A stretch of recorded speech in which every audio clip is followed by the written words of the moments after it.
I got pregnant with David's child. I'm going to be the new wife of the company president. At that moment, something snapped inside me. She had constantly belittled me, the president's wife, boasting about her youth and always trying to prove that she is better than me. She even stole my job as the president's secretary, and now, she's trying to take my husband. Fine. I won't hold back anymore. I'll drag both of you down to the depths of hell. I decided to congratulate my husband and Sarah. I signed the divorce papers that David handed me. Of course, I made sure to get a hefty alimony. The two of them had a grand wedding in Hawaii afterward. The situation changed a week later. I got a call from Sarah. Hey. David hasn't come home.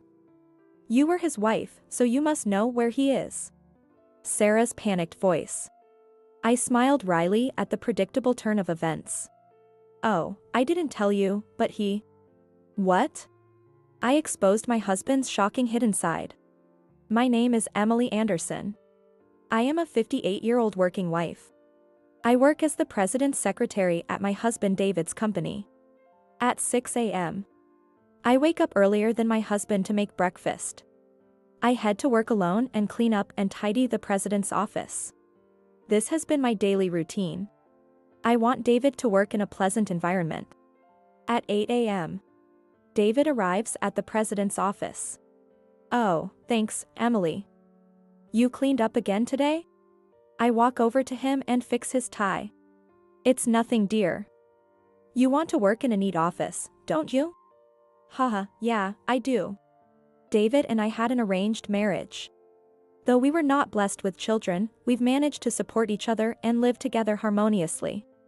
This year marks our 30th wedding anniversary. David's company, which he took over from his father, is stable, and I have no complaints about this life. By the way, the new project you proposed, Jacob has agreed to fund it. I just confirmed the transfer. That's great. It seems Jake likes you. You negotiating with him really helped. David's older brother is the chairman of the company. His name is Jacob. David affectionately calls him Jake. By the way, remember Jacob also funded another new project you proposed? Shouldn't you be moving forward with that one? I asked lightly, and David frowned. Oh, that's fine. I'll handle it. All right. Today's schedule is completely free, right?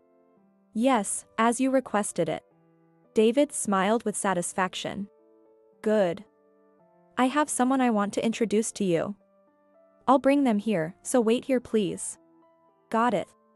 Someone he wants to introduce? I felt a strange unease at the sound of those words. A moment later, I heard laughter coming from the hallway. David's voice, and a young woman's voice.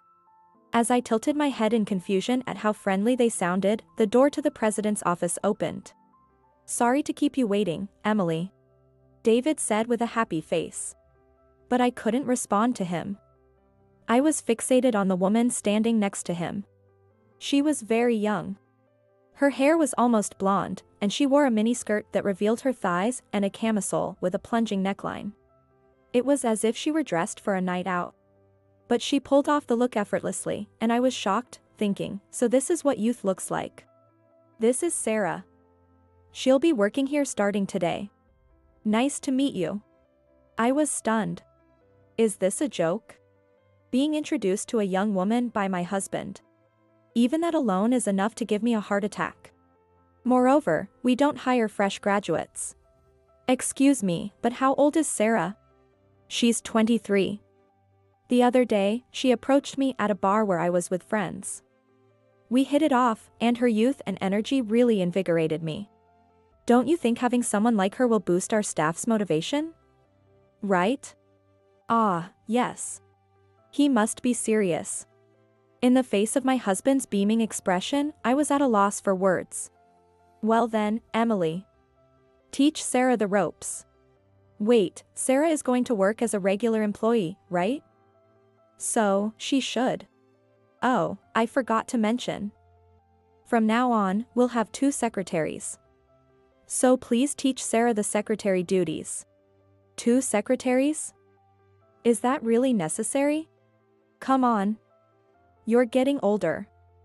It wouldn't hurt to let a younger person take over some work. Haha. David laughed heartily, and a pang of pain hit my chest. Older, the way you say that. Anyway, I have to step out for a bit. Teach her nicely. With that, David left the office, leaving me and Sarah alone. I took a deep breath to calm myself.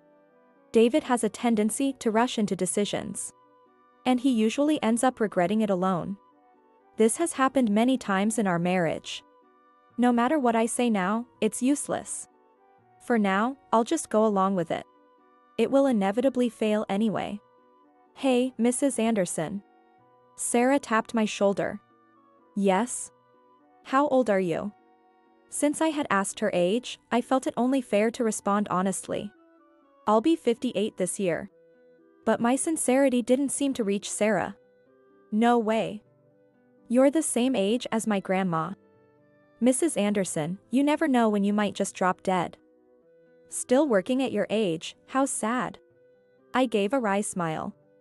I love my work. It's not sad at all. Oh, I see.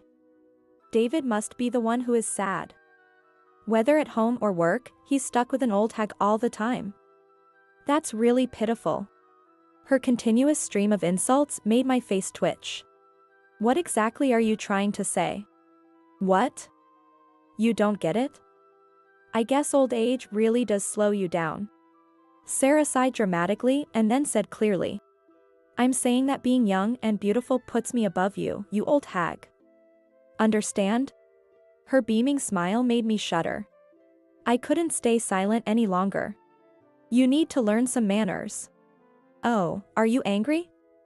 Is it menopause? What? There you go. You are getting angry so easily. Isn't it hard to keep working like that? Plus, don't you sweat a lot and get short of breath during menopause? Trying so hard is just pathetic. Isn't it time to retire? While I was in shock, Sarah leaned in and whispered in my ear. Why don't you retire as David's wife too? I shivered. This woman was planning to take David from me. I raised my voice without thinking. Enough. I can't teach someone with such malicious intent. Leave this company immediately. I thought it was inevitable that we would argue, but Sarah just stared at me. Tears were streaming down her eyes. I'm sorry. What? I didn't mean it that way. I just wanted to be friends with you, Mrs. Anderson, but you misunderstood. This is so cruel. Sarah collapsed on the floor, sobbing. She looked like a tragic heroine. I'll leave this company. Thank you for everything, Mrs. Anderson. Sarah ran out of the room. What just happened? I was still in shock from the sudden turn of events when Sarah returned.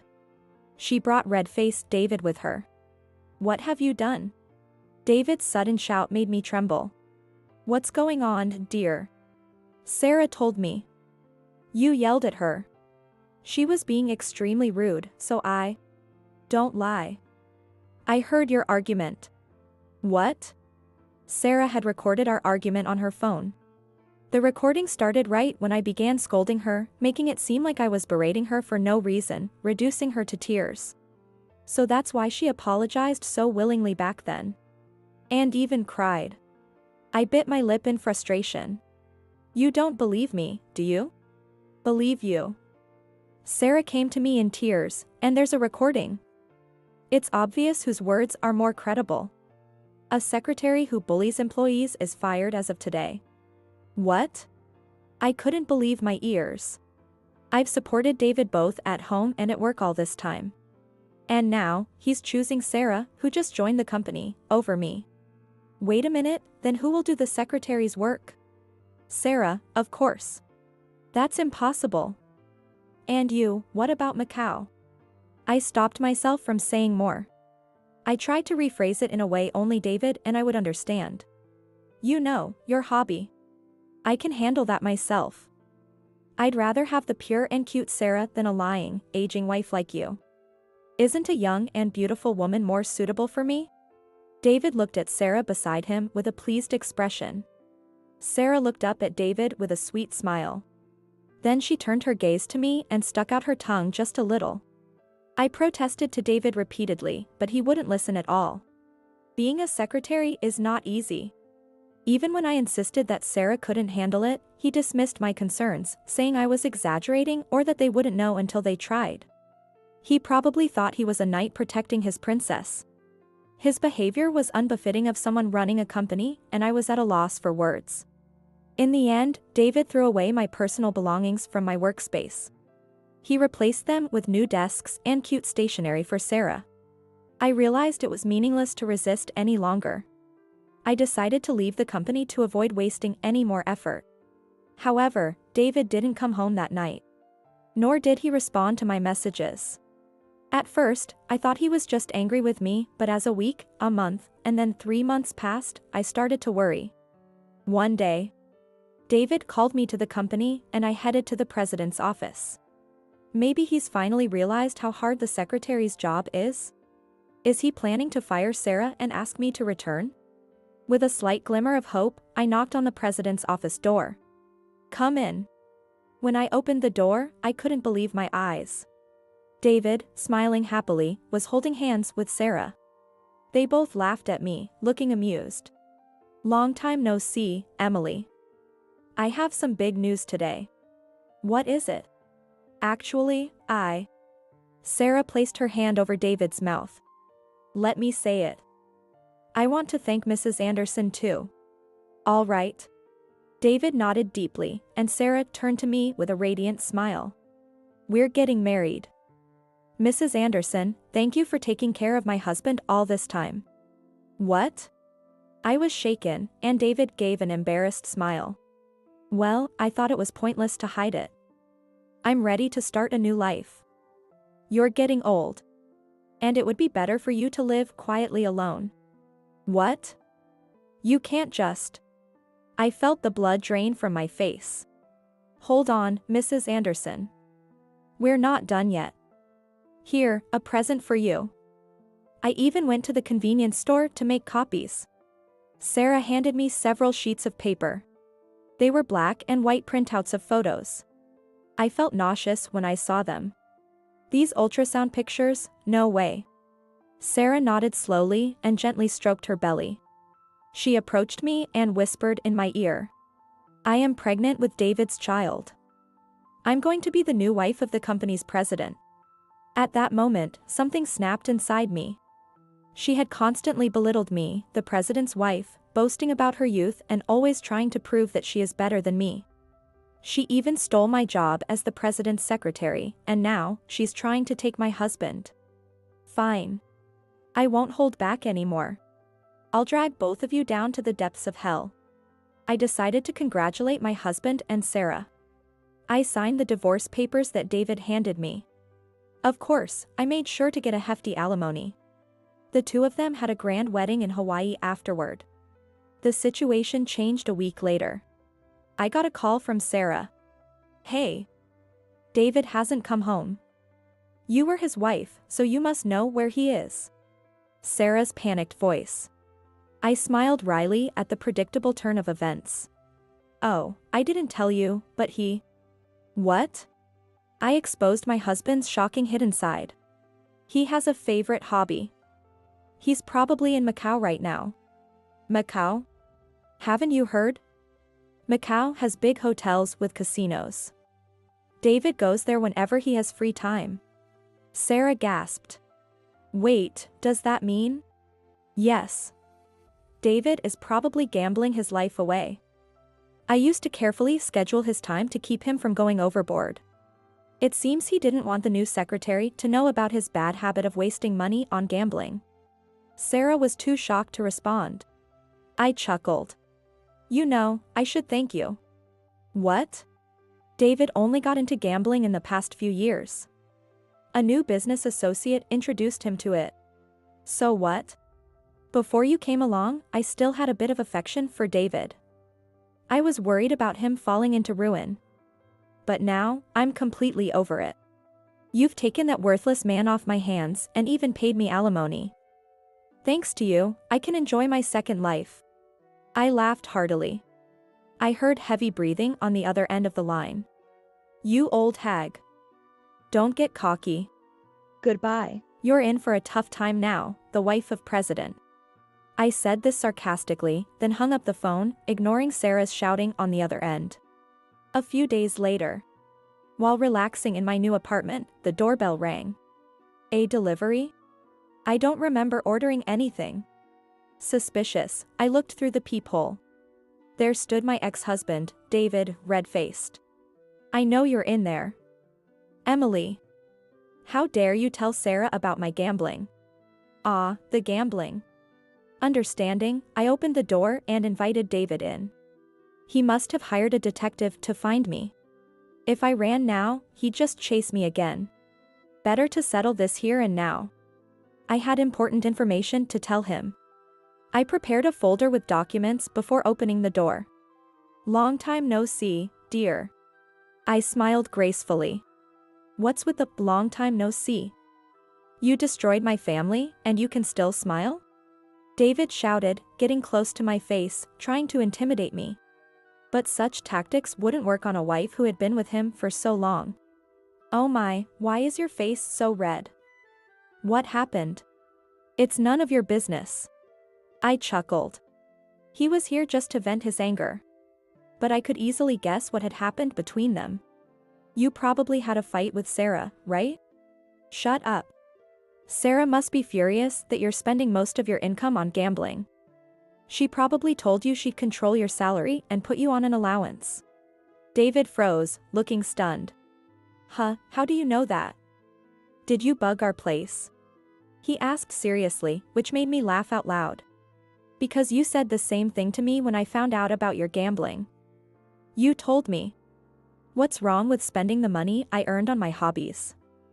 You probably said the same thing to Sarah, and you two fought. Now you're here to take it out on me, right? David bit his lip and clenched his fists in silence. Don't underestimate a wife of 30 years. I thought to myself as I watched his frustrated expression. You should be grateful I was your secretary. I managed your schedule to give you as little time as possible to gamble. So you wouldn't ruin yourself. Can Sarah do that? A naive 23-year-old? Well, she'll have to manage somehow. Especially with a baby on the way. Baby. As soon as I said the word, David's face lit up. What a simple man. That's right. Sarah and I are having a baby. Unlike you, she's fertile and will give me an heir. You've lost as a woman. David looked down at me with a triumphant expression. Good for you. We're happy. Don't try to ruin my family anymore. I'm here to warn you. David pointed his finger at me. I tilted my head, puzzled. Me, ruin? I have no intention of that. I actually want to help you. Help me. David looked confused. Did you go to the obstetrician with Sarah? What? That's a place for women. Sarah wanted to go alone, so I didn't accompany her. You saw the ultrasound pictures, right? Glossy, thick paper, photo paper? No, the ones I saw were on thin, regular paper. I thought so. I took out several photos from the folder and showed them to David. They were grainy black and white images. Baby ultrasound photos. David's eyes widened. Wait, are you pregnant? Of course not. These are the presents Sarah gave me. She was quite prepared, printing extras from online just for me. Online? David looked puzzled, so I handed him a printout of a blog post. It was an article explaining how to find and print fake ultrasound images online. The article was written 2 years ago. It included a pregnancy announcement and an ultrasound photo. Compare the photos. Do you notice anything? David looked back and forth between the photos and the article, his face turning pale. No way. That's right. I held the copied article and Sarah's ultrasound photo up to the light. The noise patterns and the baby's shadow were identical. Have you heard of image search? It allows you to search the internet for images similar to the one you have. That's how I found this blog.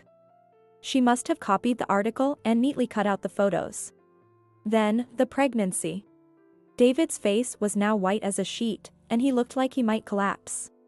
I decided to give him the final blow. It was a lie. There is no baby in her belly. David fell to his knees. No, no. She wouldn't lie about something like that. It's impossible. I bought her everything. Expensive brand clothes, bags. Even a costly engagement ring. He pounded the floor with his fists, venting his tumultuous emotions. His pitiful gestures made me smile slightly. Too bad you won't be a father. Besides, considering your age, it's doubtful you could even make her pregnant. Thinking that just being with a younger woman would result in a child was naive. Ugh. You should ask Sarah directly about the truth. I'll call her here now. He probably didn't even have the energy to argue anymore. David hung his head in silence. I called Sarah to the apartment. A while later, the doorbell rang and I opened the door. Seeing me with David, Sarah let out a scream. What are you doing here? Are you trying to take David back from me? No. I told you, I'm grateful to you. I have a baby in my belly. You can't tear us apart. Ignoring my words, Sarah shouted triumphantly. She stepped into the apartment and gently embraced David. Are you okay, dear? Let's go home and talk about the money again. I'll manage your salary. That's fine, right? We'll get through this together. After all, there's a baby in my belly. Shut up. David slowly stood up. He looked directly at Sarah and spoke quietly. You're not pregnant, are you? Sarah's face twisted in a very readable way. What? What are you talking about? Be honest with me, Sarah. I'm really pregnant. I showed you the ultrasound pictures. Our baby is the symbol of our love. Denying is cruel. Ugh. Sarah collapsed to the floor, crying. But she quickly looked up and glared at me. You must have put weird ideas in his head. You're just jealous of my youth and beauty because you're an old hag. Sarah sneered arrogantly. I just smiled back at her. Is that all you have to say? Huh? Hey, David, let's go home. Now. Sarah tugged at David's arm. He shook her hand off. Enough, Sarah. Huh? David thrust the blog article copy and the ultrasound photos at Sarah. You can't deny it anymore.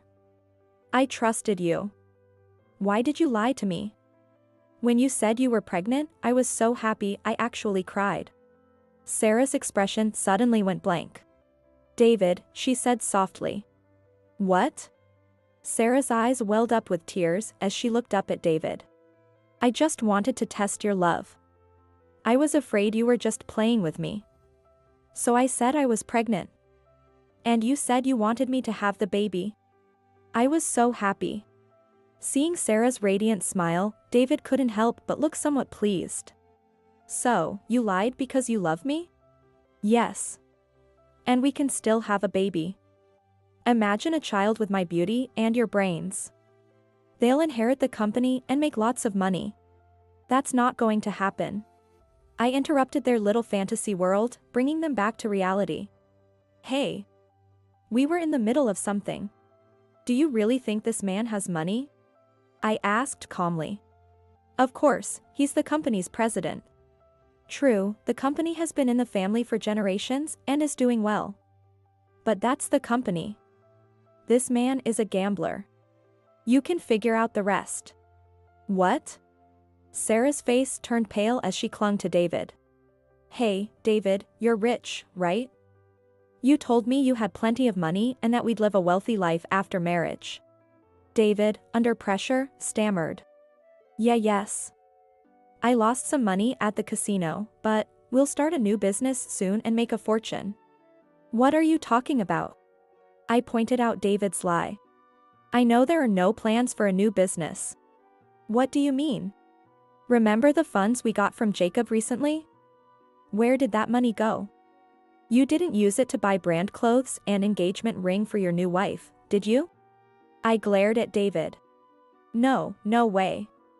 I would never do that. David laughed mockingly. but his voice trembled. I sighed. You embezzled company funds. I looked directly at him, and he gulped. I've been suspicious. You've been saying new business repeatedly this year and getting funds from Jacob. But there's no progress on any project. Instead, it's one new business after another. It was too strange. So, I talked to Jacob and gathered solid evidence. You teamed up with them? So, that deposit from Jake was a trap. You transferred the funds directly to your account this time, didn't you? You usually launder it through various accounts. But this time you were desperate to prove your wealth to Sarah. As if acknowledging what I had said, David mumbled something under his breath. I delivered my final words. You are finished. You'll be arrested and live in disgrace for the rest of your life. Shut up. It's a family matter. I'll get a suspended sentence, and my brother will pay the bail. I'll be out soon. David was trying to convince himself. Why do you know all this? I fired you. You're not involved anymore. Jacob told me. Jake? Yes. He hired me. What? David's jaw dropped. I explained calmly. When he heard you had thrown me out, he contacted me immediately. He apologized for your actions and offered me a job. I accepted right away. You didn't know? Jake hid this from me. That bastard. I'm grateful to Jacob. He entrusted me with managing his schedule. The pay is better than before. I smiled broadly, and David ground his teeth. That damn Jake. I'm going to confront him right now. Just as David was about to leave. Hey. Sarah grabbed his arm. She pulled him close, their faces nearly touching. Her expression was like that of a demon. Hey, old man. Huh? What? David was startled by Sarah's unusually low voice. She took a deep breath and shouted. You tricked me. You pretended to be rich, but you're just an old criminal. Are you kidding me? I'm sorry, Sarah. David, terrified, gently took Sarah's hand. He looked into her eyes and spoke slowly. But it's okay. I'll get a suspended sentence and be back home. Even if I'm kicked out of the company, we'll be happy together without money. Don't be ridiculous. Sarah shook off his hand and glared at him as if he were filth. Do you think someone as young and beautiful as me would stay with a broke old man like you? I lied about being pregnant to get married. I've wasted my time, and now my record is stained. This is the worst. Sarah pushed David away and stormed out of the room. Saw Sarah, please wait. Sarah. Shut up. Bang. Sarah slammed the door behind her. David, abandoned by his beloved new wife, stood at the entrance like a ghost. I called out to him. Leave. This is my home now. Hey, Emily. What? Can't we start over? I can be the president, and you can be my secretary, like before. David forced a servile smile, but I shook my head firmly. Impossible. I hate you. I never want to see your face again. David's eyes widened, and he began to tremble. That's enough. I opened the door and pushed him outside. As I locked the door and started watching TV in the living room, David seemed to realize it was all over. He quietly left the apartment. Later, David was arrested. He had expected his brother to pay his bail, but that didn't happen. Instead, he was taken to a cold detention center alone. David was arrested for embezzling the funds provided by his brother. But it turned out he had also been asking business partners and related companies for loans, claiming he was starting new ventures, only to divert the money to his personal account. David received a prison sentence without parole and wouldn't be out for several years. As for Sarah, she was suspected of colluding with David and was investigated. Though no evidence of collaboration was found, the police discovered she had swindled money from several company executives. She would approach wealthy-looking men at bars, get close to them, become their lover, and then claim she was pregnant or needed money for apparent surgery to extort large sums. David had also fallen victim to Sarah's scam. Sarah was arrested for fraud. Thus, both of them ended up in jail. It's been 6 months since David's arrest. I am still working with Jacob. Restoring the company's image after the scandal has not been easy, and Jacob is having a hard time. I strongly feel the need to support him. I owe him a great deal. One evening, I returned to the company with Jacob. He sank deeply into his chair and let out a sigh. Today was quite tiring. There have been many business dinners lately. Jacob looked into my eyes and smiled. Yes. But thanks to you choosing a great restaurant, I enjoyed the meals. Most of our business partners are my age. So they appreciated the healthy yet luxurious place. No one had heard of today's restaurant, which made it feel like a surprise. It helped the conversation flow smoothly. Thank you. He smiled warmly. Unlike David, Jacob is always calm and composed. He always speaks politely, and his sincere nature is evident in his interactions. I find him to be very charming. You're giving me too much credit. I bowed my head, and Jacob sighed contentedly. It's astonishing that such a capable person was once married to my foolish brother. Truly unbelievable. I chuckled softly. Well, that's in the past. I have no connection to him anymore. Indeed. By the way, Emily, how long do you plan to keep working? Do you ever think about retiring and living quietly at home? I smiled. I love working. As long as I'm able, I want to keep working. Jacob nodded happily several times. I want you to help me rebuild this company. It will be a long journey, but I hope you'll stay by my side. I nodded enthusiastically. Of course, Jacob. When I responded enthusiastically, Jacob found it amusing and laughed cheerfully. Seeing his laughter warmed my heart. My second life is going to be wonderful. Looking at Jacob's smile, I felt assured of that.